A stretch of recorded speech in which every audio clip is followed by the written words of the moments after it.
Silakan duduk, Tuhan memberkati. Shalom Bapak Ibu semuanya.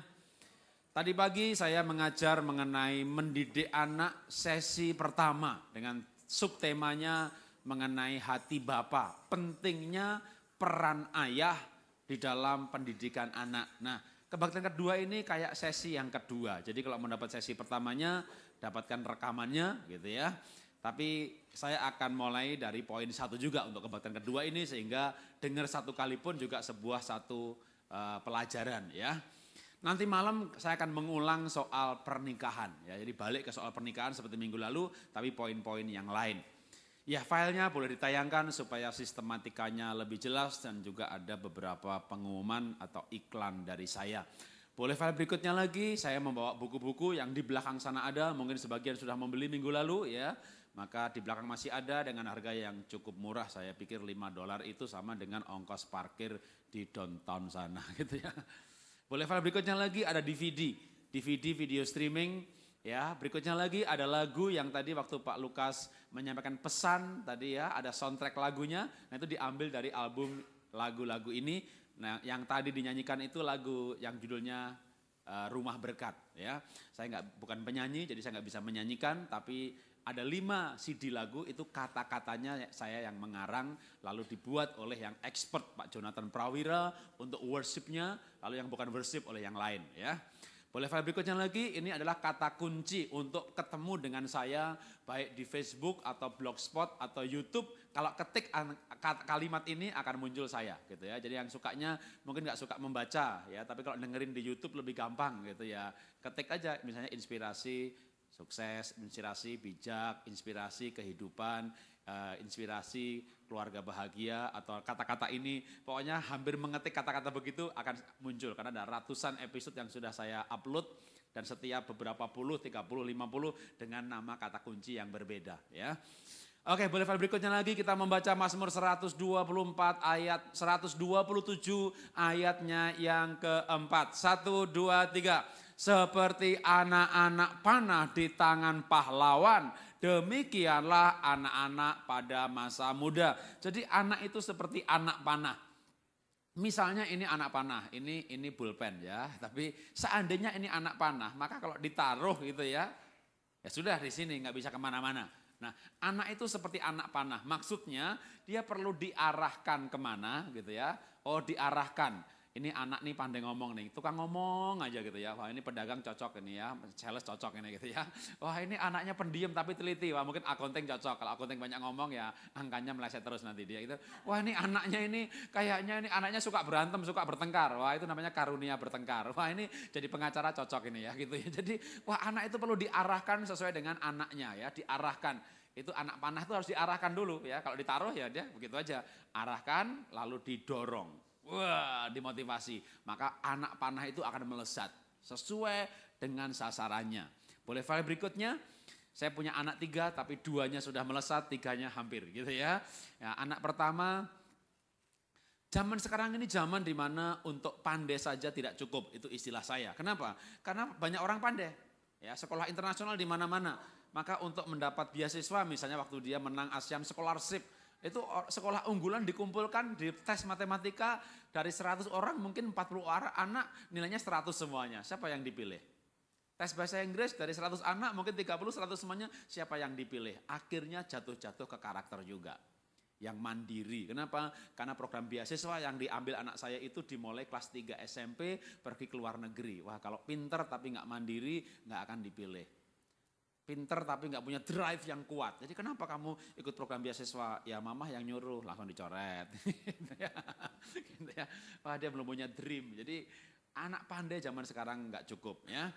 Boleh file berikutnya lagi, kalau anak nomor 2 saya berikan istilah semua bisa berubah. Kenapa? Karena dia waktu kelas 1 SD hampir nggak naik kelas.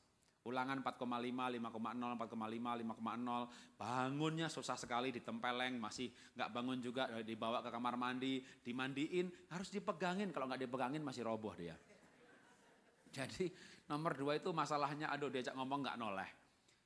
Naik kelas 2 SD saya dipanggil sama sekolahannya, Pak tolong anak dilesi nulis Pak, dia tuh nulisnya kacau sekali, jadi kelas 2 SD les nulis. Saya panggil guru les nulis ngelesi anak saya 30 hari, hari yang ke-30 angkat tangan, besoknya angkat kaki.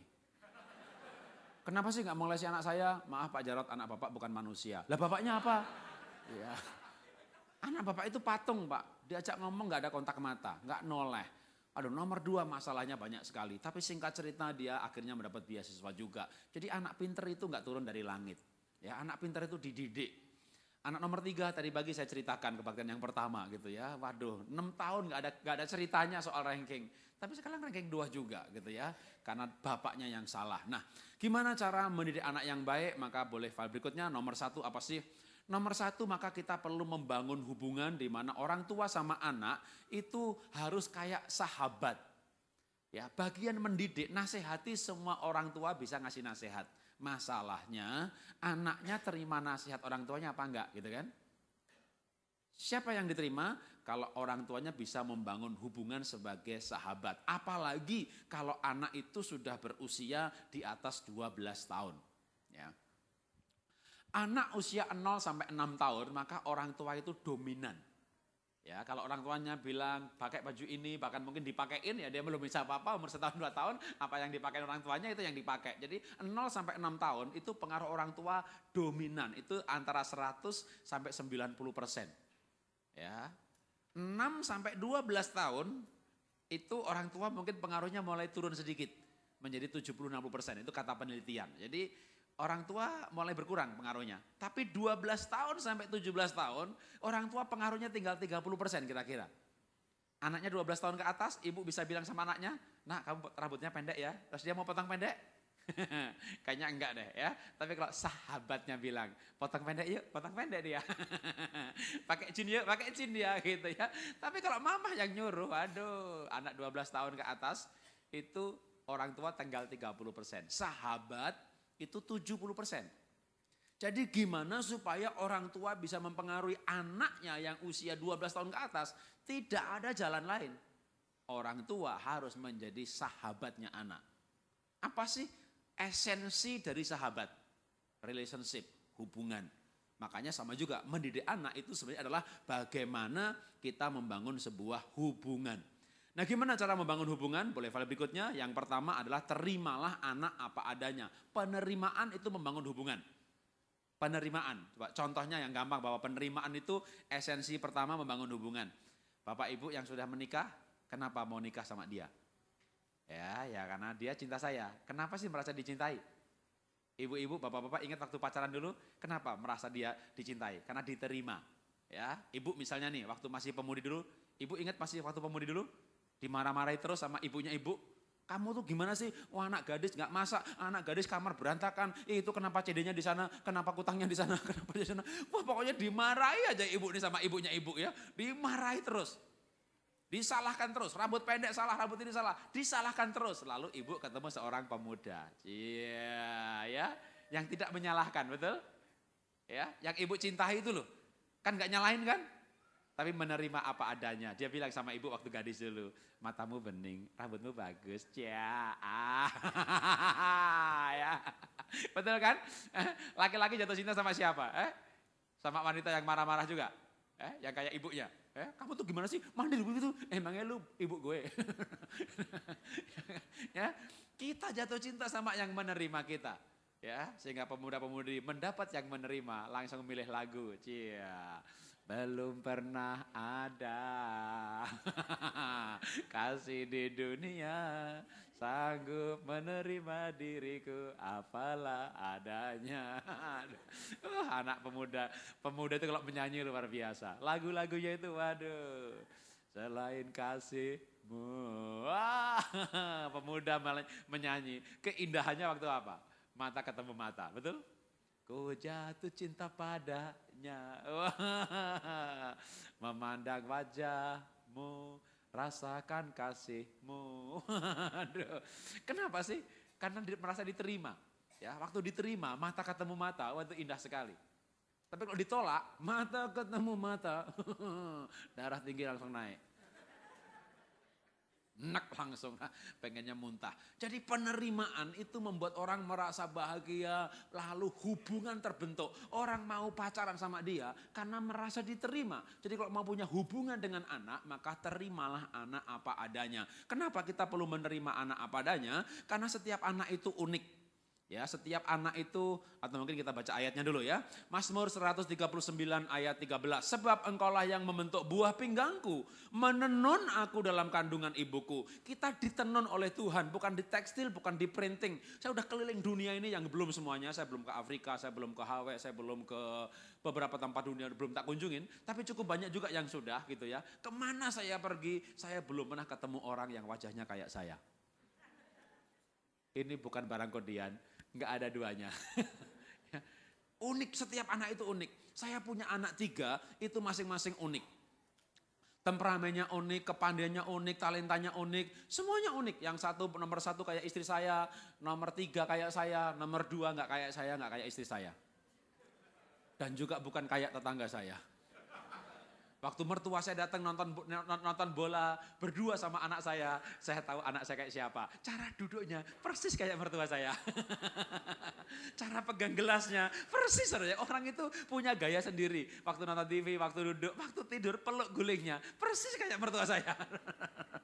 Waduh, orang itu unik. Orang itu unik. Setiap anak beda-beda. Nah, kita perlu menerima. Dulu saya sulit menerima anak saya nomor 2. Kenapa? Nilainya 4,5, 5,0, 4,5, 5,0. Suruh nulis nggak mau nulis. Jam 3 ditelepon sama sekolah. Itu ibu anaknya dijemput. Kan kita ikutkan antar jemput. Kenapa kalian harus jemput? Karena anak ibu nggak boleh pulang. Karena nggak mau menulis agenda. Besok itu ngerjain apa, PR apa. Itu anak saya nggak mau nulis. Jadi papan tulis diliatin aja begitu. Yang lain suruh pulang, boleh pulang. Anak saya nggak boleh pulang. Ya tetap nggak ditulis. Ya, gurunya makan, rapat segala macam jam 3, anak saya masih depan papan tulis, ngeliatin aja papan tulis. Ya, dihukum lebih keras lagi, bukan cuma nggak boleh pulang, nggak boleh pindah dari kursi. Ya nggak pindah dari kursi. Gurunya rapat, makan segala macam, balik ke ruangan lagi, di bawah kursinya ada air menggenang agak kuning. Ngompol dia di situ. Ya, karena nggak boleh pindah kemana-mana. Waduh, anak saya nomor 2 kalau saya cerita masalahnya sampai besok pagi nggak selesai. Banyak sekali masalahnya. Waktu saya konseling ke psikolog, lalu psikolog bilang, Pak, anak ini butuh penerimaan. Supaya dia merasa aman, kalau rasa aman, otaknya serotoninnya banyak, nanti kepandaiannya akan meningkat. Maka dia butuh diterima. Gimana supaya diterima? Cari baiknya, Pak, lalu ucapkan. Anak ini disuruh melihat baiknya apa, lalu saya harus mengucapkan baiknya tadi. Karena selama ini kita terlalu banyak menegur kesalahannya. Bangun siang, gak bikin PR, gak mau nulis. Ben punya PR, ditanya tuh diem aja. Punya PR gak Ben? Diem aja. Nanti kalau dia mau jawab, gak tahu. Mana agendanya? Kosong. Bukan berarti gak ada PR, karena dia gak nulis agenda. Kalau istri saya telepon temannya, ada PR apa enggak? Ada, baru dia tahu kalau ada PR. Jadi masalahnya banyak sekali. Kita menjadi marah terus sama dia. Melihat negatifnya, marah. Nah sekarang psikolog bilang, Bapak harus ubah otak Bapak. Lihat anak itu baiknya apa, ucapkan. Apa ya baiknya? Bangun siang, ngompol, PR nggak dikerjain, nilai 4,0, diajak ngomong nggak noleh, dilesin nggak mau juga. Aduh, kita cari baiknya itu. Tidur itu susahnya minta ampun. Ben, supaya kamu besok bangunnya bisa pagi, ayo jam 10 tidur, tak kelonin dia. Jam 10 saya kelonin, sampai saya tidur. Saya tidur. Jam 2 saya bingung, saya bangun mau kencing, anak nggak ada di tempat tidur, sudah main game lagi. Sampai jam 3 pagi, sampai jam 4 pagi, gimana bisa bangun pagi? Waduh, itu suruh cari baiknya. Apa ya baiknya? Tapi akhirnya ketemu juga tuh. Saya cari baiknya ketemu. Kenapa? Karena Alkitab memang ada tertulis. Carilah maka akan mendapat. Baiknya dapat. Waduh, langsung saya ucapkan, Ben, Papa bangga Ben punya anak kamu Ben. Kamu tuh anak baik. Maafkan Papa selama ini gak pernah mengakui kebaikan kamu. Anak saya ini baik. Saya bilang, kenapa? Saya dapat data dari gurunya. Kalau dia dipukul temannya, ternyata gak pernah mau bales. Wah, jadi saya bilang sama anak saya, Ben, kamu ternyata anak sabar ya. Kamu tuh sabarnya luar biasa. Papa bangga sama kamu. Dipukul gak bales? Coba kalau ibu-ibu punya anak dipukul sama temannya nggak balas, bilang apa? Pukul, balas. Jadi ibu boleh bergabung di klub provokator. Tapi kok di klub parenting, maka lihatlah itu sebagai hal yang baik lah. Paling nggak ada baiknya lah gitu ya. Ucapkan baiknya. Waktu dia mendengar bahwa dirinya ada baiknya, maka dia merasa paling nggak diterima. Kita boleh marah untuk jeleknya, tapi akuilah kebaikan anak. Itu pasti, makhluk hidup itu pasti ada baiknya. Ibu punya suami juga pasti ada baiknya. Ya buktinya kawin, ya kan? Waktu menikah itu kan lihat ada baiknya kan? Maka cari baiknya, jangan cari jeleknya. Kalau dicari jeleknya, cepat mati kawan. Karena jeleknya bisa banyak ya, tapi cari baiknya pasti ada juga. Bagaimana cara membangun hubungan? Boleh file berikutnya lagi. Yang pertama terima pribadinya.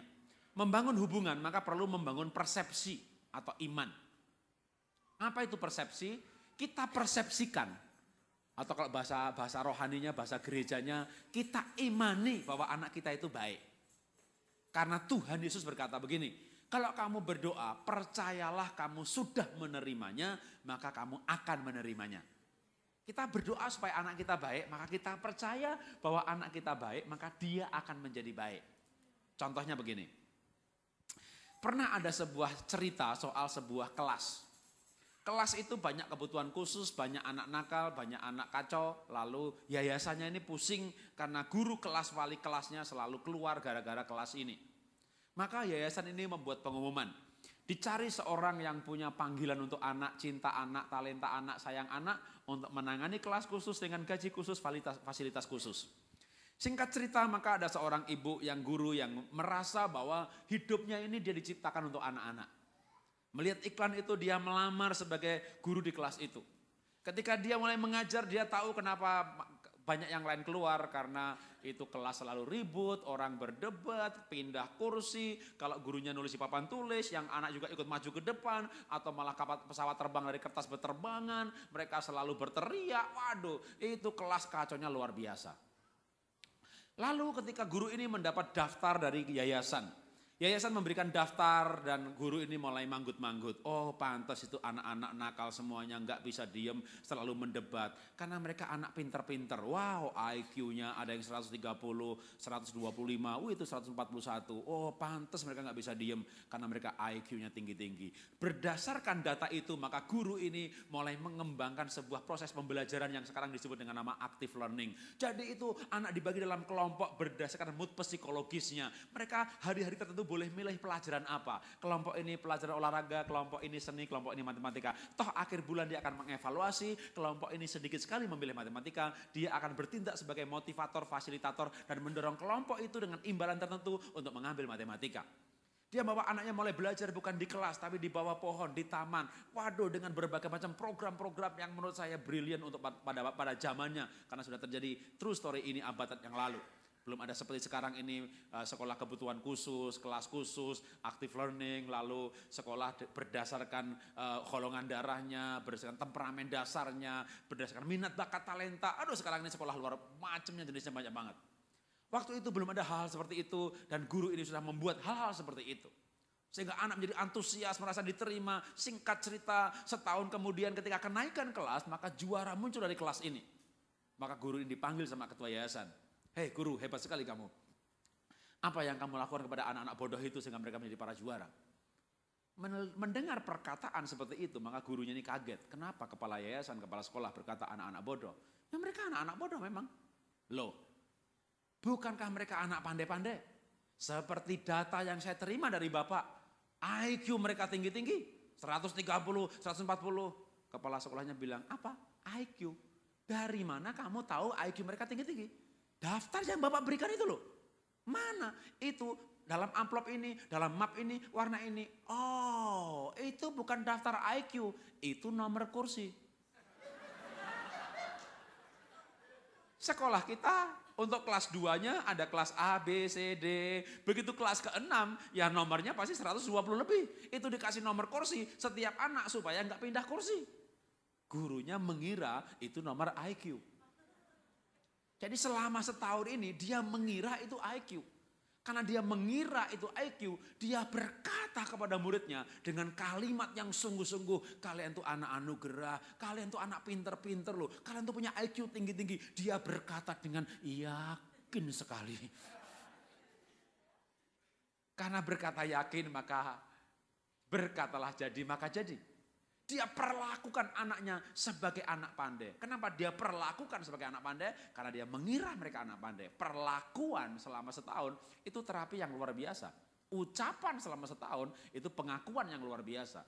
Maka kita perlu taruh persepsi di kepala kita. Anak kita hebat, anak kita juara, anak kita luar biasa, anak kita akan mewarisi negeri ini. Kenyataan nilai 4,5, 5,0 itu lain ceritanya. Karena kita anaknya pencipta, kita akan menciptakan juga. Tuhan mencipta dunia ini dengan perkataannya, kita akan ciptakan anak kita dengan perkataan kita juga. Amin. Maka ucapkan yang baik. Kita harus mengucapkan perkataan, tapi untuk mengucapkan itu perlu persepsi atau perlu iman. Maka imanilah anak kita hebat, anak kita baik, anak kita luar biasa. Kenyataan anak saya nomor 2 hampir gak naik kelas. Butuh waktu 6 tahun membawa ke ranking 1. Dan 6 tahun itu boleh dikatakan 2 tahun terakhir eksponensial grafiknya. Tapi 4 tahun pertama hampir-hampir seperti tidak berubah. Hampir-hampir seperti tidak berubah. Gamenya, mainnya, nggak mau nulisnya, sekarang prestasinya naik. Tapi tetap hari ini pun anak saya nomor 2, gamenya masih tidak berubah. Di Singapura, di tempat kosnya, dia menjadi joki bagi yang lain untuk main game. Kagak pernah belajar. Kagak pernah belajar, cuma rankingnya 1 gitu ya. Jadi rupanya dia anak unik dengan cara belajar tersendiri. Dia cukup mendengar 1 kali. Jadi kalau di sekolahan dengar sekali udah dia nggak pernah diulangin lagi gitu ya. Jadi itu anak emang unik juga gitu ya. Ya diperlakukan unik. Cuma dulu dia nggak bahagia maka prestasinya nggak muncul. Sekarang bahagia prestasinya muncul. Tapi tetap gamenya nggak berubah gitu ya. Cuma dia belajarnya punya cara tersendiri. Tapi anak itu kalau kita persepsikan dia anak baik dia jadi baik. Kita ucapkan baik jadi baik. Ya boleh file berikutnya. Lalu gimana cara bangun hubungan dengan anak? Karena kalau kita punya hubungan, nasihat menjadi mudah.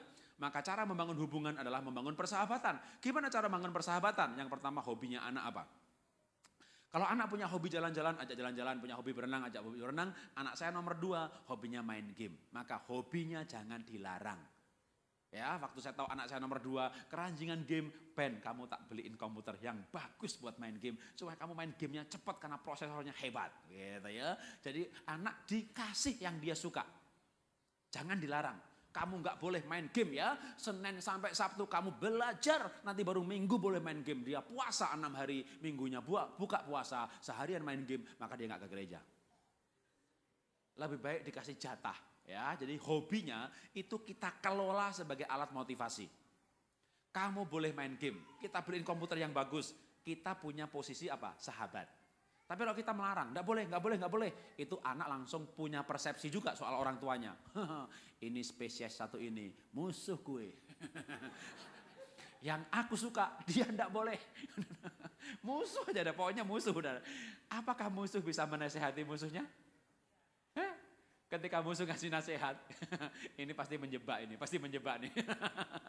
Gimana kalau musuh ngasih nasihat, kamu istirahat dulu ya, kita perangnya besok. Wih jangan, saya istirahat diserang sama dia. Musuh tidak diterima nasihatnya. Maka ketika anak saya suka main game, gamenya, hobinya kita kelola. Kamu boleh main game tiap hari 2 jam. Kalau sudah belajar boleh main tambah lagi. Kalau PR-nya dikerjakan, nanti boleh tambah lagi. Bukan tambah, kalau PR sudah selesai baru boleh main game. Kalau ulangannya bagus, main gamenya ditambah 1 jam. Jadi kita kelola, hobinya dikelola. Pak anak saya main musik aja Pak, kerjaannya Pak. Kalau belajarnya lebih banyak kan dia bisa bagus. Sekarang ya ranking 10 sih, ranking 8 sih. Kalau dia nggak main band gitu kan belajar, ya kalau dia nggak main band nanti rankingnya 20 Ibu ya. Anak harus, orang itu perlu cinta, ya perlu senang. Ketika senang, otak itu maksimal. Ya, ada rasa senang, ada rasa cinta, itu memorinya pentok. Ya, jadi kita perlu membuat anak merasa senang. Nah, gimana caranya supaya ada persahabatan? Maka yang pertama hobinya anak apa? Jangan dilarang, tapi disalurkan. Lalu kita sediakan waktu untuk anak kita supaya ada kebersamaan karena hubungan hanya dibangun dalam kebersamaan. Kalau sudah bersama-sama, boleh file berikutnya, maka interaksi. Sederhana kan? Ya, karena banyak orang bersama-sama tapi nggak berinteraksi. Sekeluarga nih, bareng-bareng nih, makan di restoran gitu kan. Masing-masing sibuk dengan HP dan BB-nya masing-masing. Autis semuanya. Ya nggak ngomong gitu ya. Ya berdua pergi kemana, diem-dieman begitu ya. Rumah juga diem-dieman. Nah artinya nggak ada interaksi. Maka belajarlah untuk berinteraksi minimal bikin undang-undang keluarga. Pasal 1 ayat 1, waktu makan HP silent. Misalnya begitu ya. Pas makan aja, makan kan paling 30 menit. Pas makan bersama tadi HP-nya masukkan tas di silent. Udah, bukan bergetar. Nanti kalau bergetar lagi tahu diangkat lagi. Pas makan aja. Hidup ini 24 jam. Kita makan pagi mungkin 15 menit, makan malam 15 menit di rumah. Nah saat itulah kita sekeluarga ngobrol. Ya misalnya begitu, kami sama-sama taruh udah di kamar udah. Mau berdering berapa kali nanti kan miss call kita tahu, oh 20 kali berarti penting ini gitu kan. 3 kali nggak penting, tunggu aja 20 kali gitu kan udah. Kalau udah 20 kali baru kasih tulisan, hubungi sekretari saya nomor sekian, send. Udah itu juga. Udah ya. Supaya kita waktunya nggak habis buat terima telepon atau telepon orang lain. Misalnya gitu ya, kalau saya seringnya begitu. Jadi supaya ada waktu buat keluarga maka minimal pas makan. Selebihnya ya udah ambil HP-nya masing-masing. Waktu istri saya mulai tidak menggunakan sopir dan jemput anak, pertama kesel juga ini anak. Kesel juga gitu ya, kita jemput anak, nganter anak, selama kita jemput, kita setirin, dia sibuk aja pakai HP WP-nya. Sampai kita dalam hati, aku nih orang tua apa sopir gitu ya. Dikacangin begitu, ya tapi kuat-kuatin gitu kan.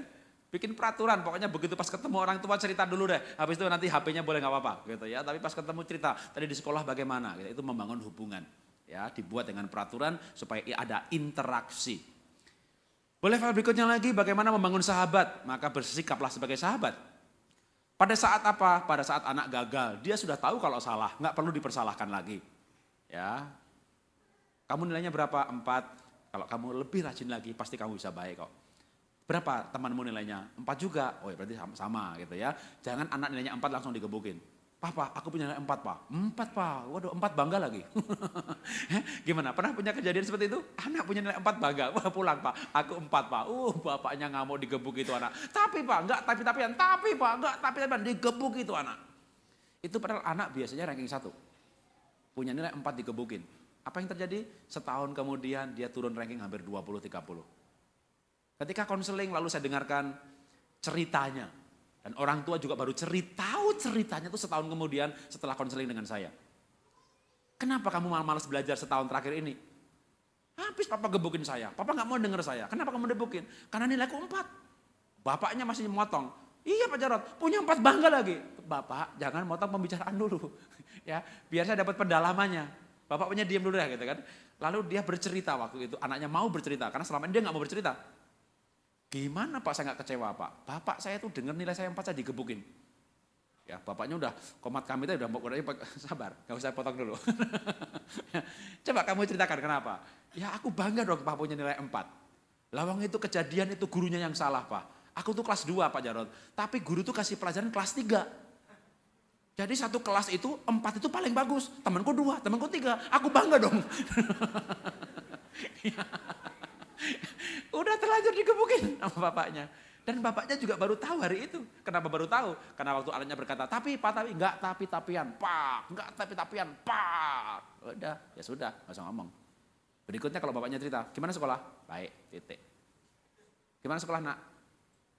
Begitu aja, kadang-kadang udah enggak pakai mulut, pakai begini.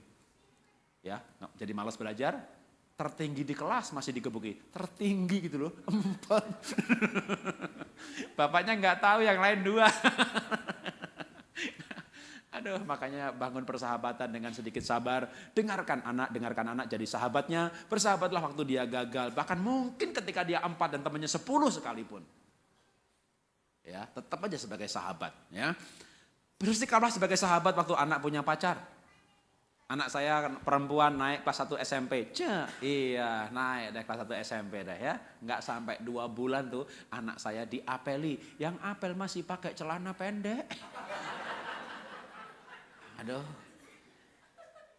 Saya nggak mau marah sama anak saya karena kalau saya marah kita berhenti bersahabat. Bersikap sebagai sahabat seperti waktu ibu punya pacar dulu, ibu punya sahabat nggak? Atau ibu punya sahabat, sahabatnya punya pacar. Gimana sikap ibu terhadap sahabatnya? Ibu waktu SMA pernah punya sahabat, lalu punya pacar. Bilang sama sahabatnya, cowok itu tahu nggak? Iya, aduh dia seneng sama saya. Oh iya, gimana? Gimana ceritanya? Sini, duduk sini. Gimana sih? Iya, langsung mojok ngobrol ya kan? Begitu. Atau enggak begitu? Waktu ibu punya sahabat, sahabatnya punya pacar. Ibu bilang apa sama sahabatnya?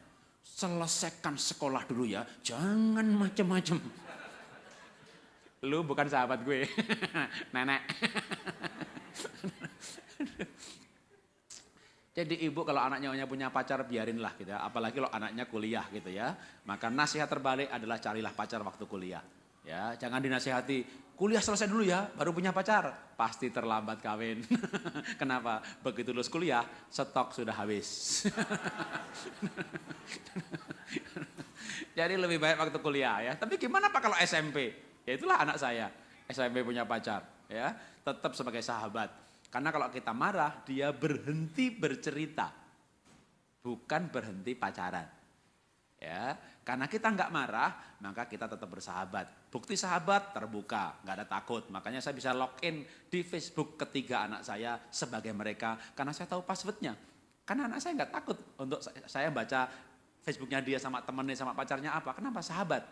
Ya, cuma anak saya pernah marah sama saya karena waktu login saya komentar. Jadi dia marah, Pak, login, nggak usah komentar. Saya diancam kalau papa komentar tak ganti passwordnya. Akhirnya saya bilang ya udah, nanti kalau kamu menikah, kamu bikin keluarga baru, kamu ganti password, nggak usah kasih tahu papa.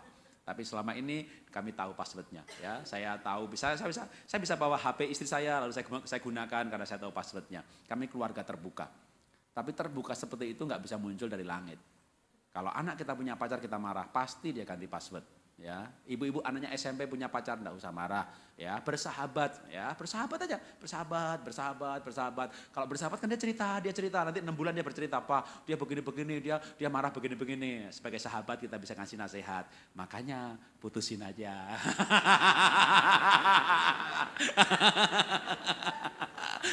Anak SMP punya pacar, udahlah percaya saya pasti putus. Namanya SMP pasti mut-mutan, ya kan? Kalau kita sahabat, dia dengar nasihat sahabat. Ya, maka jadilah sahabatnya, aman aja. Kalau anak bersahabat sama orang tuanya, kita tahu ceritanya. Kita tahu dia kemana. Boleh file berikutnya lagi, jadi bagaimana cara mendidik anak. Yang pertama membangun persahabatan. Dengan berbagai macam tipsnya tadi, menerima apa adanya, ya, memberikan kalimat positif, lalu bersikap sebagai sahabat. Yang kedua, cara mendidik anak adalah dengan, tak kasih cerita dulu. Mungkin saya pernah cerita ini 5 tahun lalu, nggak apa-apa, dengar cerita sekali lagi udah 5 tahun ya. Ceritanya mengenai pelaut yang suka sekali dengan burung beo. Ya, tahu burung beo? Tahu? Yakinkan saya bahwa kalian tahu burung beo. Cara meyakinkannya adalah saya kasih pertanyaan. Kalau yang punya burung beo berkata selamat pagi, maka burung beo berkata apa? Nah kalau yang punya burung beo berkata selamat siang, maka burung beo berkata persis sekali. Jadi burung-burung beo yang dikasihi Tuhan. Oke, berarti saya tahu bahwa kalian Bapak Ibu mengerti apa itu burung beo. Nah ini ceritanya mengenai burung beo. Yang punya pelaut suka merokok. Pelaut ini menjumpai burung beonya batuk. Dia panggil dokter hewan gak sembuh, pakar hewan gak sembuh. Yang lebih mengaku pakar lagi dan pakarnya ini periksa bulunya, kotorannya, darahnya, kotornya dianalisa, vitamin obat, burung beonya tetap aja tidak sembuh, tetap aja merokok. Tetap aja batuk maksud saya ya, burung beonya batuk. Si pelautnya merokok. Panggil dokter hewan, pakar hewan, tetap burung beonya gak sembuh. Sampai pelautnya membaca artikel dari dokter manusia tentang rokok. Kata dokter manusia, perokok pasif lebih berbahaya daripada perokok aktif. Perokok aktif itu yang merokok, namanya perokok aktif. Perokok pasif itu yang mendapat asap dari perokok pasif karena dia di sebelahnya. Itu namanya perokok pasif. Kenapa lebih berbahaya? Waktu dihisap, maka rokok itu asapnya melewati tembakau berfungsi sebagai filter. Atau memang rokok filter, yang ada filternya. Tapi asap keluar dari satunya nggak melewati filter, dihisap. Maka perokok pasif lebih berbahaya dari perokok aktif. Membaca artikel itu si pelautnya manggut-manggut. Wow, berarti burung beo saya ini perokok pasif. Ibu di sini tidak merokok, misalnya ibu nggak merokok, suaminya merokok. Nah itu namanya ibu perokok pasif. Ibu pergi berdua, ke kafe berdua, restoran berdua, kemana-mana berdua, di mobil berdua. Bapak ngerokok, ibu enggak, kayaknya ibu mati duluan. Karena ibu perokok pasif. Apalagi sambil menghisap tadi sambil kecewa karena punya suami ngerokok, itu makin cepat matinya. Karena waktu kecewa itu epinefrin diproduksi, menurunkan tingkat imunitas, karsinogenik masuk, memicu kanker. Waduh itu makin cepat lagi matinya gitu ya. Jadi membaca artikel itu maka si pelaut ini, wah burung beo saya perokok pasif. Demi cintanya kepada burung beo, maka pelaut ini berhenti merokok. Apa yang terjadi? Ternyata burung beonya berhenti batuk. Bapak Ibu tahu nggak kenapa burung beonya berhenti batuk? Kira-kira kenapa? Bu, sudah nggak ngisep, asap lagi. Oke, ada jawaban lain kenapa burung beonya berhenti batuk?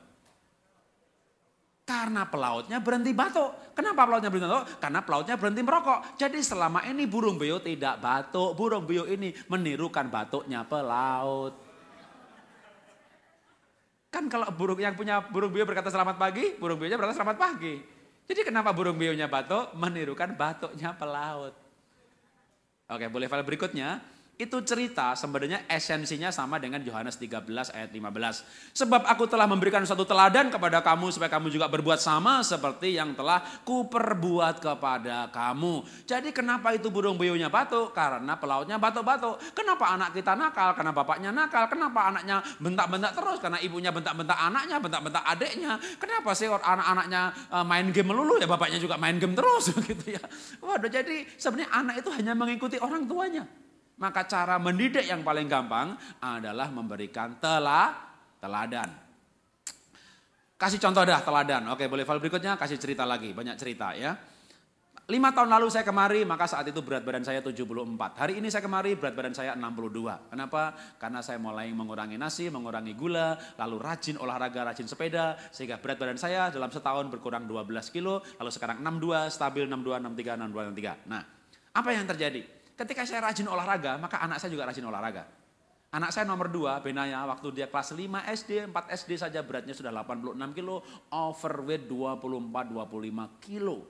Jadi kalau Gilbert kemari, anak saya sama istri juga bawa anak kemari, mungkin orang bilang anak saya itu anaknya Gilbert. Kenapa? Gue maunya minta ampun. Anak saya nomor 2 overweight terlalu besar. Disuruh olahraga gak pernah mau. Karena bapaknya juga gak pernah olahraga. Waktu saya mulai rajin olahraga, anak saya ikut-ikutan. Jadi lebih mudah berkata kepada anak di dalam kolam renang, yuk renang nak, daripada ayo nak kamu berenang. Ya, cara mendidik anak yang paling gampang, memberikan teladan. Amin. Oke, boleh file berikutnya. Tapi gimana Pak kalau anak saya itu kurang ajar Pak? Ya disiplin dia, hukum dia, marahin dia. Kenapa kita boleh menghukum anak? Karena fungsi hukuman adalah menyadarkan kesalahan. Fungsi hukuman adalah menekankan peraturan. Fungsi hukuman membuat anak tahu mana yang boleh, mana yang tidak boleh. Karena anak lahir tidak tahu mana boleh, mana tidak boleh. Tapi gimana cara mendisiplin anak sesuai firman Tuhan? Boleh file berikutnya, Ibrani 12 ayat 10. Sebab mereka mendidik kita dalam waktu yang pendek sesuai dengan apa yang mereka anggap baik. Tetapi dia, D-nya huruf besar, berarti Tuhan ya, menghajar kita untuk kebaikan kita. Tuhan pun mendidik umat Israel dengan menghajarnya. Kadang dengan tulah, kadang dengan barak, kadang dengan bala sampar. Waduh, Tuhan mendisiplin umat Israel dengan keras juga. Jadi kita pun boleh mendisiplin anak. Tapi perlu beberapa prinsip tentang mendidik anak. Apa itu? Yang pertama adalah satuan waktu. Karena kalau kita ayatnya saya nggak munculkan di sini, tapi kalau saya bacakan aja itu di Amsal 13 ayat 24, ya, ayatnya nggak ada di file, jadi cuma muncul ada satuan waktu gitu ya. Nah, itu ayatnya sebenarnya Amsal 13:24. Barang siapa mengasihi anaknya menghajar pada waktunya. Jadi ada satuan waktu. Kita boleh mendisiplin anak, menghukum anak, boleh marah, boleh mendisiplin, tapi satuan waktu itu artinya marah itu tidak boleh kekal. Ya, pokoknya mamah marah sama kamu selama-lamanya. Udah marah kok selama-lamanya ya. Marah itu supaya sampai anak sadar kesalahan. Anak salah, ibu marah. Anak sadar, ya mah aku salah, berhentilah marah. Kapan berhenti? Anak sadar kesalahan. Menit ketiga, ya 3 menit. Menit kedua, 2 menit. Jangan 10 menit. Kalau ibu marah 2 menit, anak sadar kesalahan, itu 2 menit efektif marahnya. Tapi kalau ibu tambah 10 menit, maka justru 8 menit berikutnya merusak efektivitas 2 menit pertama. Karena waktu ibu marah 2 menit, anak sadar kesalahan. Tapi tambah 10 menit, itu menit keempat anak sudah mulai diem. Menit kelima, anak mulai tunduk. Menit ke-7, anak diem, mukanya diem, mulutnya diem, tapi hatinya berbicara. Bawel lu, banyak ngomong lu, bawel lu, banyak ngomong lu, emangnya gue dengerin, emangnya gue pikirin, bacot lu, banyak ngomong lu, bawel lu. Jadi malah nggak efektif ya, maka boleh marah tapi jangan lama-lama ya, singkat aja. Dan kalimat yang sama nggak perlu diulang-ulang, anak sekarang itu pinter banget kok, pinter, kita ngomong sekali dia denger. Ya, nggak perlu berkali-kali ya, kalau kita mungkin perlu berkali-kali gitu ya, karena IQ kita berbeda. Nah, bener. Karena gizinya berbeda. Coba Bapak Ibu beli iPod, beli HP, coba ya. Bisa gak ngubah ringtone-nya, ngubah wallpaper-nya? Aduh, Bapak Ibu beli alat-alat seperti itu. Baca itu namanya manual book-nya. Gak ngerti-ngerti caranya bagaimana. Kasih anak TK zaman sekarang, anak playgroup zaman sekarang. Gak lama lagi dirubah wallpaper-nya, dirubah ringtone-nya. Duh nak, gimana caranya nak? Anaknya ngajarin, gini loh mah, pencet Ctrl C ini. Gini loh mah, gini loh mah. Gimana sih nak, kagak ngerti juga. Udah diterangin masih kagak ngerti. Aduh, anak sekarang bisa menghubungkan antara HP dengan laptop, dengan printer, dengan apa, pakai YouTube, pakai Bluetooth, pakai apa. Aduh, itu diterangin sekali aja ngerti kok. Ya, pinter anak sekarang itu pinter. Ya, maka ibu bicara enggak usah diulang banyak-banyak. Sekali aja, satu kalimat sekali, kalimat yang sama sekali. Marah itu enggak perlu berulang-ulang. Begitu berulang-ulang, nek dia, ya, langsung reject gitu ya. Move to trash.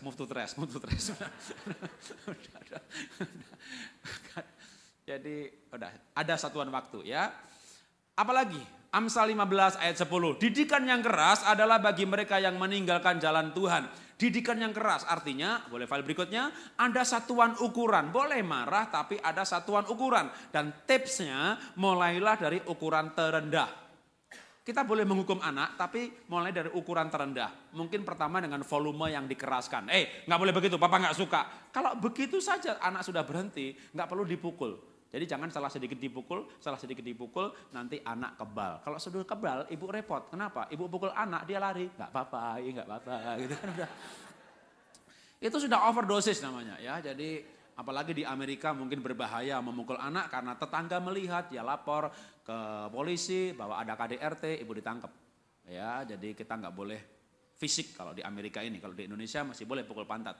Tapi di Amerika, itu berbahaya karena akan melanggar hukum sehingga orang tua bisa dipenjara karena mendisiplin anaknya. Jadi mungkin dengan verbal lebih cocok ya. Pakai ukuran yang terendah. Boleh mendisiplin anak tapi caranya gimana? Amsal 6 ayat 23. Karena perintah itu cahaya, karena perintah itu pelita dan ajaran itu cahaya dan teguran yang mendidik itu jalan kehidupan. Jadi boleh marah tetapi pakai teguran yang mendidik. Apa itu? Boleh file berikutnya. Teguran yang mendidik itu maksudnya kalimat yang positif. Kalimat positif itu apa sih?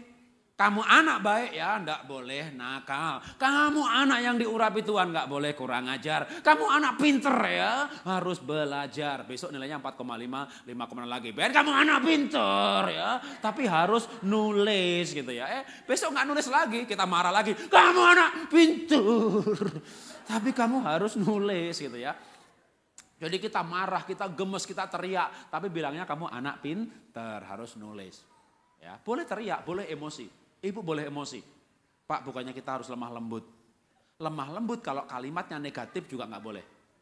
Contoh, ibu anaknya nakal, kurang ajar, ibu lemah lembut panggil anaknya. Lalu dengan lemah lembut berkata-kata kalimat negatif. Nak, mamah menyesal melahirkan kamu. Kamu anak yang nggak ada gunanya. Kayaknya lebih baik ya nak ya, kamu dikubur saja. Lemah lembut. Mamah menyesal melahirkan kamu. Lemah lembut sekali. Lemah lembut, tajam. Lemah lembut tapi tajam. Jadi lebih baik teriak, kamu anak baik, enggak boleh nakal. Ya, dia kaget dah gitu ya. Kita emosi, kita lega. Ya, habis marah kan kita lega. Kenapa? Emosi kita keluarkan, tapi kalimatnya positif ya. Daripada lemah lembut tapi kalimat negatif. Kenapa kita harus kalimat positif? Karena kalimat itu suara itu energi, energi itu kekal. Barang siapa mengucapkannya memakan buahnya, barang siapa menabur ia menuai, barang siapa menggemakannya memakan buahnya. Suara itu energi, cahaya itu energi. Energi mempengaruhi energi yang lain.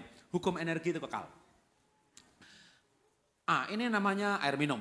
Air minum ini ada tulisannya di sini H2O, hidrogen sama oksigen.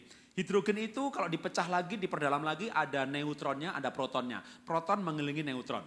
Lalu H2O ini bercampur dengan H2O yang lain, kalau menguap jadi uap udara, kalau mencair jadi air, membeku jadi es. Mau udara, mau uap air, mau es, maka H2O berkumpul membentuk sebuah kristal. Di Jepang diteliti mengenai kristal air dan juga kristal yang lain, tapi yang diteliti di Jepang adalah kristalnya H2O. Maka air ini dari lubang sumur yang sama, lalu diucapkan terima kasih, oh buat air ini saya bisa puasa 40 hari, selama saya minum saya tidak akan mati, saya nggak minum 10 hari, saya dehidrasi dan penyakit lain datang. Betapa hebatnya ini air, Tuhan aku bersyukur buat air ini, airnya luar biasa, selama saya minum 8 gelas air putih sehari, saya bebas bebas dari sariawan, saya bebas dari pusing karena sinyal bahwa kekurangan air. Jangan dikasih obat pusing, tapi minum air pasti hilang. Ini luar biasa sekali air. Wah, berkata positif soal air. Lalu air yang dikalimatin positif tadi dibawa ke lab, dilihat kristalnya bening, jernih, bagus. Air yang sama kita kutuki dengan kalimat negatif, maka kristalnya sama-sama H2O tapi membentuk kristal yang jelek.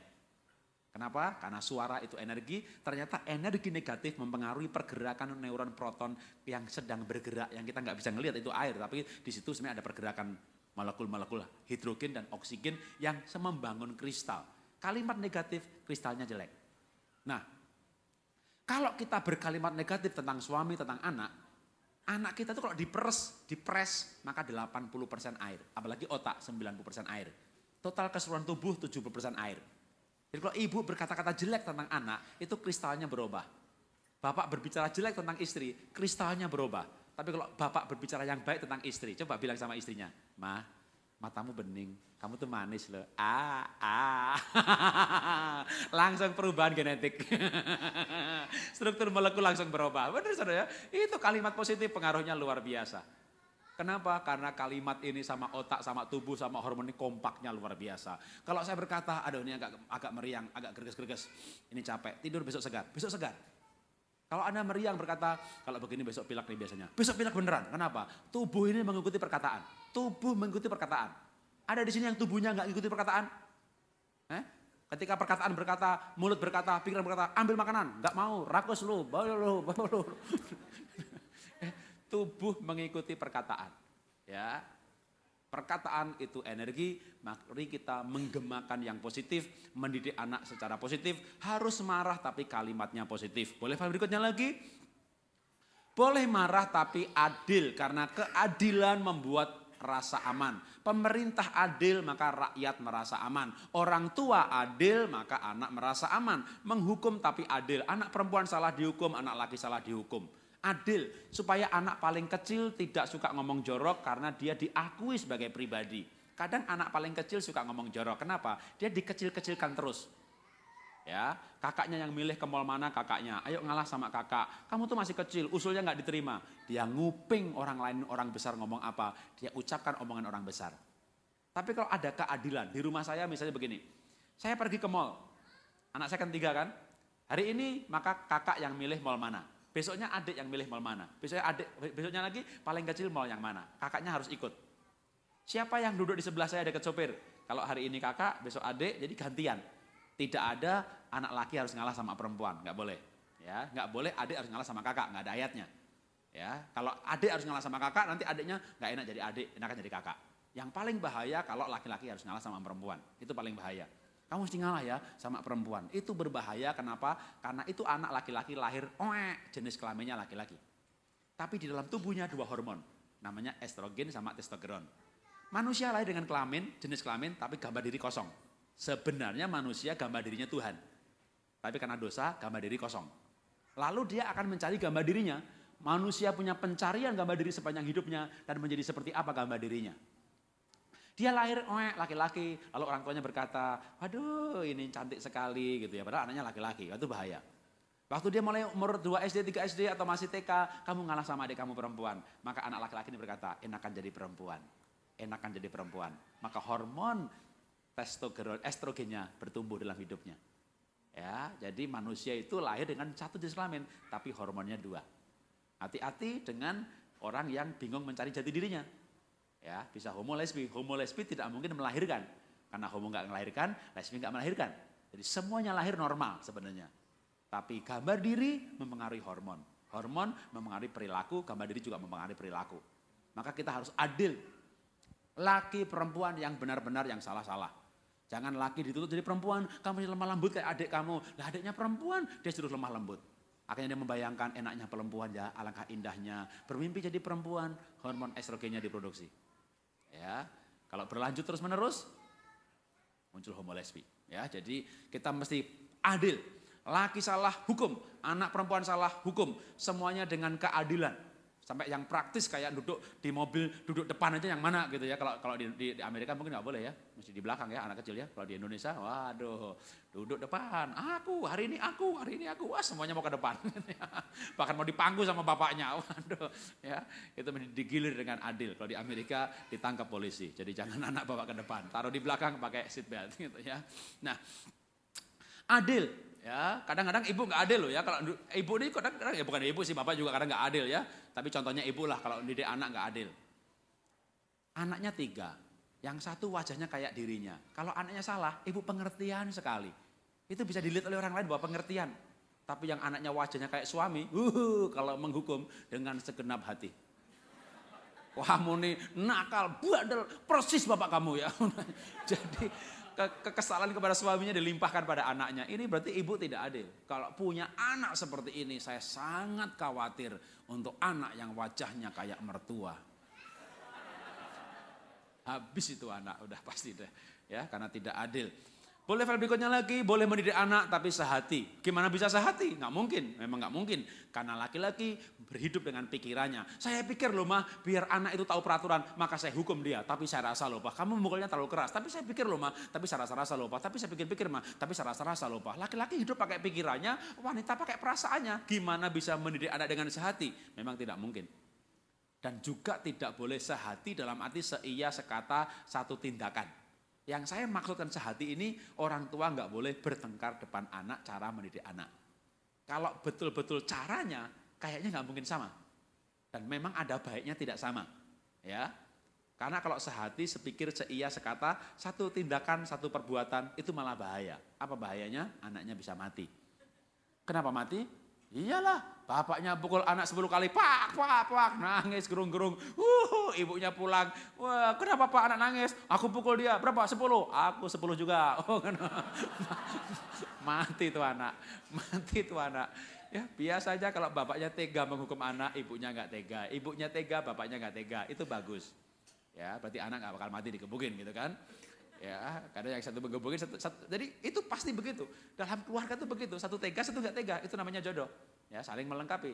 Tapi tidak sehati. Yang saya maksudkan adalah jangan bertengkar depan anak. Kalau bapaknya pukul anak atau dibalik ibunya pukul anak, siapa yang tega aja gitu kan? Biasanya salah satu tega, satu enggak. Misalnya bapaknya pukul anaknya, pak, anaknya nangis, ibu berikan empati, berikan simpati, enggak apa-apa, tapi bukan pembelaan. Simpati itu gimana? Anaknya nangis, papa aja, mama, papa jahat, aku dipukul. Peluk dia, itu namanya simpati. Mana yang dipukul pantatnya? Merah. Nah ya, kalau ibu bilang merah, anaknya nangisnya tambah dikencang-kencangin. Gitu ya. Enggak apa-apa, tapi dia merasa disimpatiin. Jangan bilang, mana, enggak apa-apa, cengeng lo. Nah itu tidak simpati. Berikan simpati, berikan empati, peluk dia. Kalau perlu lihat, katakan merah ya, mama kasih lotion. Tapi tidak boleh pembelaan. Pembelaan itu apa? Misalnya anak berkata, mama papa jahat. Memang, itulah bapakmu. Nah itu nggak boleh. Itu yang tidak sehati yang saya maksud itu begitu, itu jangan ya. Jadi waktu anak nangis, ibu langsung mulai black campaign. Ya, wah papa jahat, memang itulah bapakmu. Wah jadi namanya black campaign, kenapa? Menjelek-jelekan partai yang lain.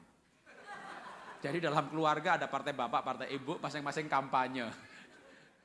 Lalu akhirnya ibu bilang sama anak, nak kamu pilih bapak apa pilih mama? Pilih opa. Nggak mau pilih dua-duanya ya. Jadi mari kita mendisiplin tapi dengan sehati. Boleh berikutnya lagi, saya bacakan Mazmur 32 ayat 10. Aku hendak mengajar dan menunjukkan kepadamu jalan yang harus kau tempuh. Aku hendak memberi nasihat, mataku tertuju padamu. Boleh marah tapi mataku tertuju padamu. Apa artinya? Boleh berikutnya artinya fokusnya pada anak. Jadi kalau marah itu harus demi anak, Ben. Kalau kamu nggak naik, Ben, kamu malu nggak, Ben? Ben, kalau kamu nggak naik, teman kamu pindah ruangan, kamu nggak pindah, kamu malu apa enggak? Artinya demi si anak kan, waktu anak saya nilainya 4,5,0, saya bilang kalau kamu nggak naik, kamu malu apa enggak? Jangan berkata begini, kalau nggak mau naik, kamu nggak naik, papa malu. Lah ini anak semuanya demi papanya. Kamu jangan nakal ya, kalau kamu nakal, papa malu nih. Papa diakan di gereja, tahu nggak? Kalau kamu nggak naik, papa malu nih. Anak itu bisa mikir loh, kapan saya hidup buat diri saya sendiri? Ya, Sekolah demi bapaknya, baik demi bapaknya, ke gereja demi bapaknya. Lah, saya dilahirkan buat dia emangnya. Ya, jadi anak merasa dituntut untuk hidup demi bapaknya. Kalau nasihat demi dia, kalau kamu pinter nanti kamu cari kerjaan mudah. Kalau kamu pinter, itu kan demi anak semuanya, jangan demi orang tua. Ya, kalau kamu nakal, mamah malu. Aduh, ini bukan mendidik anak, itu namanya sedang mengurus nama besarnya. Ya, jangan demi diri sendiri. Jam 11.54. Oke, ayat terakhir kalau begitu ya. Kolose 3 ayat 16. Hendaklah perkataan Kristus diam dengan segala kekayaannya di antara kamu, sehingga kamu dengan segala hikmat mengajar dan menegur seorang akan yang lain sambil menyanyikan mazmur dan pujian, nyanyian rohani. Kamu mengucap syukur kepada Allah di dalam hatimu, memberikan pujian, apa artinya pujian? Itu artinya memberikan reward atau imbalan. Kalau ingat minggu yang lalu, maka pesan dari Pak Lukas, Pak Gembala, perlunya dalam keluarga itu memberikan pujian. Ya, itu disampaikan perlunya reward. Kapan kita terakhir bilang terima kasih sama pasangan, sama anak, ya? Itu reward atau imbalan. Imbalan yang paling murah adalah terima kasih atau pujian. Bisa juga imbalan itu berupa yang dia sukai. Kayak tadi anaknya sukanya main game, maka kalau dia belajar, PR-nya selesai, boleh main game. Standarnya sehari misalnya 2 jam. Pak, nilaiku bagus. Ya, hari ini boleh kamu tambah 3 jam. Wah, nanti itu berarti dia dihargai daripada kesukaannya dilarang. Reward, pujian tuh kenapa sih kita perlu memberikan pujian? Karena pujian memberikan penerimaan. Kenapa kita perlu memberikan pujian? Karena pujian membuat orang merasa dihargai. Kenapa kita perlu memberikan pujian? Karena pujian itu ada ayatnya besar kuasanya. Mungkin tak kasih satu kisah, cerita, lalu saya akhiri ya. Poin yang lain nanti saya masukkan di nanti malam, sama poin yang lain sudah ada di pagi tadi ya, kalau dalam slide ini. Oke, mungkin tak kasih satu cerita ilustrasi lalu selesai. Soal kuasa pujian. Ibu-ibu di Philadelphia punya daster nggak di sini? Kalau summer pakai daster ya. Kalau nggak summer tidur pakai jaket. Tapi di Amerika ibu punya daster juga ya? Punya daster. Punya baju pesta juga? Apalagi Pak, banyak Pak baju pesta. Oke, tahu daster? Tahu baju pesta? Daster itu apa? Dipakai buat tidur. Bentuknya apa? Biasanya daster itu longgar ya, ukurannya longgar, nggak ketat, oblong-oblong. Wah, apalagi nggak ada tamu. Ibu nggak pakai BH. Ya. Jadi daster itu ukurannya longgar, enak buat tidur, oblong-oblong ya. Kalau baju pesta apa? Baju pesta kebalikannya ya. Baju pesta itu kadang ukurannya pas. Jadi kalau dipakai itu kelihatan langsing. Wih, streamline. Waduh ya. Ibu pakai baju pesta. Wah, pergi ke pesta. Semua orang bilang, "Wow, kamu kelihatan langsing. Wow, kayak artis. Cantik sekali. Wah, salon mana?" Itu ibu pakai baju pesta, itu menikmati pujian. Ya, suaminya ngajak pulang aja nggak mau pulang. Kenapa? Karena belum ketemu A, belum ketemu B. Ibu pengen ketemu semuanya sampai semua melihat dan berkata kamu cantik. Padahal makainya baju pesta nggak enak. Kenapa? Karena ukurannya pas. Jadi waktu ibu pakai itu badan kayak kejepit. Pakai sepatu haknya tinggi, jalannya susah. Itu baju pesta itu waktu dipakai kayak kejepit. Kayak kejepit ini badan. Haknya tinggi, jalan susah. Tapi diajak pulang nggak mau pulang loh. Ya, karena apa? Karena dipuji cantik. Ketika semua ketemu, sudah semuanya ketemu, baru mau pulang. Sampai di mobil langsung dicopot sepatunya, udah lecet. Pasang plester dulu dah. Rupanya sudah lama kejepit. Apa artinya? Artinya pujian itu membuat orang tahan menderita. Anak-anak belajar itu penderitaan loh. Makanya kalau dipuji, dia akan tahan untuk belajar. Ya. Ibu itu anak nggak belajar dimarahi. Ibu pulang dari gereja, pulang pelayanan, pulang kerja, kok anak nggak di ruang tamu, nggak main game, nggak buka iPad, nggak nonton TV, buka pintu kamar, lagi belajar. Ibu bilang apa? Ibu bilang apa lihat anak belajar? Bilang? Tumben. Itu kesalahan ya. Jangan bilang tumben, waduh anak pinter, anak hebat. Berikan dia pujian, karena pujian membuat orang tahan menderita. Kalau orang dibilang nggak belajar dimarahi, nggak bikin PR dimarahi, ya nggak apa-apa, memang kita harus marah. Kalimatnya positif yang penting. Tapi waktu dia belajar, jangan lupa rewardnya, ya pujiannya. Kalau perlu tepuk pundaknya, waduh hebat gitu ya. Bahkan kalau perlu dipujinya waktu belajar. Bukan waktu nilainya 100. Pujilah waktu dia melakukan karakter. Kalau dia 100 dipuji, 50 digebukin, pasti nyontek supaya nggak digebukin, supaya nilainya 100. Tapi kalau dia rajin belajar dipuji, walaupun nilainya 50 apa 60. Tapi waktu belajar dipuji, maka dia akan terus belajar. Ya, karena kita perhatikan adalah karakternya. Kalau dia belajar dipuji, dia akan terus belajar. Lama-lama nanti mungkin ya 60 juga, kayak emang IQ yang agak tinggi. Ya kan? Tapi kalau dia 60 plus rajin, itu kaya tuh. Ya, IQ tinggi, IP 4,0 tapi nggak rajin. Kagak kaya-kaya tuh. Karena yang kaya itu yang hatinya baik. Yang berhasil itu yang hatinya baik. Ya, bukan yang IP-nya tinggi. Yang berhasil itu yang cerdas emosi. Yang menikah berhasil bahagia dalam pernikahan, bukan yang IP-nya tinggi. IP-nya tinggi menikah sama IP-nya tinggi, kalau bertengkar dalilnya banyak. Ayatnya banyak, menikah sama ayat banyak, bertengkar gak pernah selesai karena cadangannya banyak banget. Ya, tapi yang hatinya baik itu, dagang laku loh. Walaupun matematikanya mungkin waktu kuliah dulu nilainya pas-pasan. Kenapa? Hatinya baik. Apa itu hati baik? Rajin. Apa itu rajin? Karakter. Jadi waktu anak rajin belajar, pujilah dia. Maka dia akan terus rajin belajar. Soal hasil itu Tuhan yang ngatur sebenarnya kok. Tapi kalau dia rajin biasanya nilainya makin bagus. Kayak anak saya nomor 2 memang butuh waktu 6 tahun. Tapi dari hampir gak naik kelas, ya naik, ya dikit-dikit aja. Tapi waktu dia rajin dipuji. Saya tidak memuji dia nunggu 100, butuh waktu 6 tahun kemudian. Ketika dia masih nilainya 4, sudah menikmati pujian karena dia rajin. Wah kamu hebat ya, rajin belajar. Kok kamu nilainya 4 Pak? Ben kamu nilainya 4 Ben. Ya susah Pak, aku kan gak nyontek Pak. Wah bagus, berarti kamu ini 4-nya kudus Ben. Waduh dia dapat istilah begitu. Waduh 4-nya kudus ya. Wah, lain kali dia pakai itu, dia dengar. Dia dipuji karena gak nyontek. Waduh lain kali dia punya alasan itu. Pak nilaiku 5 Pak. Kok 5? Kudus Pak, 5-nya kudus Pak. Sekali kita ucapkan, wah dipegang sama dia. Waktu kita bilang, waduh ya gak apa-apa lah kamu 4 tapi kudus Ben gitu ya. Wah dipegang sama dia. Artinya nasihat kita dipegang, ya nggak salah kan. Yang penting kan benar-benar kudusnya. Yang membuat dia 20 tahun lagi berhasil, nilai 10 atau kudus? Menurut saya kudusnya. Ya, waktu anak itu kudus, punya komitmen, nggak mau korupsi, dia integritas bisa dipegang, orang lain modalin dia atau orang mau dagang sama dia. Jadi tetap yang penting adalah kudusnya tadi. Maka pujilah anak waktu dia rajin, waktu dia nggak nyontek. Ya, nilai berapa? Itu nilai itu nggak penting-penting banget lah. Ya, yang penting 6,0, alhamdulillah naik kelas. Itu udah cukup buat hidup, ya. Itu udah cukup buat hidup. Karena waktu kita hidup, kita itu ngitung harga, nggak serumit waktu belajar kalkulus, integral dan segala macam. Ya, kita tuh dagang itu gampang banget kok. Beli 100, tambah transport sekian, jual 200 pasti untung. Nggak pakai itu namanya apa? Waduh, kecuali kalau mau ngerancang jembatan gitu ya, kekuatannya berapa dihitung segala macam. Hidup kita sehari-hari begini nggak pakai matematika serumit yang kita pelajari waktu SD dulu. Jangankan SMP dan kuliah. Kita kelas 2 SD udah bisa dagang kok. Matematika udah cukup. Yang penting bisa pencet kalkulator, ini angka 1, ini angka 2, ini angka 3 udah. Jadi waktu anak itu matematikanya nggak hebat-hebat banget.